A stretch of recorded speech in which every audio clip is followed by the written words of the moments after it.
La 7e retraite annuelle des missionnaires nationaux de la CMCI Côte d'Ivoire avec le pasteur Boniface Meignet s'est ouverte ce mercredi 15 janvier 2025 au siège de la CMCI Côte d'Ivoire 6 à Abidjan à Djamé-Liberté.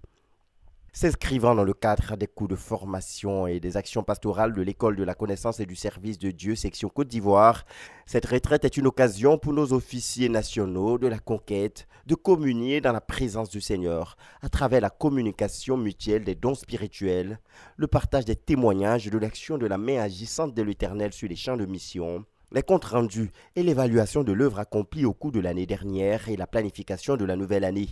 Pour cette édition, que le pasteur Boniface Meignet a qualifiée de retraite de la maturité, les travaux tourneront autour du thème « Vivre une vie pastorale afin de sauver le plus grand nombre ». Thème qui s'inscrit dans le cadre de l'orientation principale à laquelle les saints de la CMCI Côte d'Ivoire se sont engagés en cette année 2025. Toutes les implications du ministère pastoral en tant que membrane racinaire de la formation des disciples, facteur principal de croissance numérique et qualitative de l'Église, seront minutieusement scrutées au cours de ces 10 jours de retraite.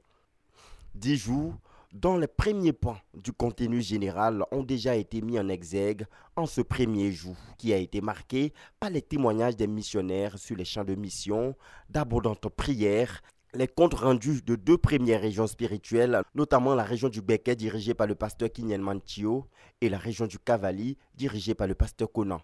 Sans oublier les sessions de prière entre midi et 2 consacrées à la croisade de jeûne et prière pour la nation dans laquelle la CMCI Côte d'Ivoire est engagée depuis le 1er janvier 2025.